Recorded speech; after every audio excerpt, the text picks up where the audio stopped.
ஓம் முருகா வெற்றிவேல் முருகா. வேலுண்டு வினையில்லை, மயிலுண்டு பயமில்லை. என் அன்பு தங்கமே, உன்னுடைய துணையை பிரிந்துவிட்டு மிகவும் கஷ்டப்பட்டு கொண்டிருக்கின்றாயா? நான் வாழும் வாழ்க்கையே அவர்தான். இப்பொழுது அவரை பிரிந்துவிட்டு பலரின் பேச்சுக்களுக்கு வசப்பட்டு நான் இருக்கின்றேன். என்ன செய்வது என்று புரியவில்லை எனக்கு. என் அப்பா எதற்காக என்னை இவ்வளவு சோதிக்கின்றார்? நான் உண்மையாக நேர்மையாகத்தான் இருக்கின்றேன். இருந்தும் எப்பொழுதும் ஏமாற்றத்தையும் துரோகத்தையும் மட்டுமே சந்திக்கின்றேன். என்னுடைய துணியை பிரிந்து என்னால் இருக்கவே முடியவில்லை அப்பா. எப்படியாவது எங்களை சேர்த்து வைத்து விடுங்கள் என்று நீ கதறி அழுது கொண்டிருக்கின்றாய்.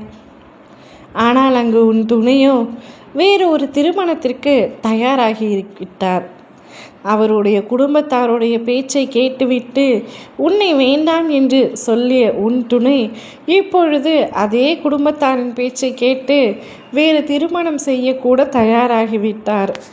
இப்படிப்பட்ட ஒருவரை மணந்து கொண்டு நீ அவரால் படாத கஷ்டத்தை பட்டு இப்பொழுது அவரை நினைத்து அழுது கொண்டிருக்கின்றாய். கவலை கொள்ளாதே, அந்த திருமணம் நிச்சயமாக நடக்காது.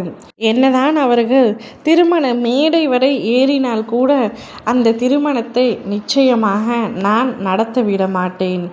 உன் மனம் காயப்படும்படி நடக்க நான் விட மாட்டேன்.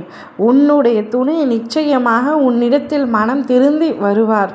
அதற்கு நானே உத்தரவாதம் தருகின்றேன். இப்பொழுது அவர் மனம் பல சஞ்சலங்களில் இருக்கின்றது.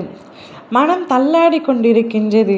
உன்னுடன் வாழ்ந்த வாழ்க்கை சரியில்லை என்று நினைத்தால் மறு வாழ்க்கை தேடிக்கொள்ளலாம் என்ற முடிவில் இருக்கின்றார். ஆனால் அந்த முடிவு எவ்வளவு முட்டாள்தனமானது என்பதை நான் அவருக்கு புரிய வைப்பேன். நீ அவரை பிரிந்து கஷ்டப்படுகின்றாய். ஆனால் உன்னுடைய அன்புக்கு சற்றும் தகுதியில்லாத அந்த ஒருவர் உன்னை இப்படி ஏமாற்றுவது எந்த விதத்திலும் நியாயமில்லை.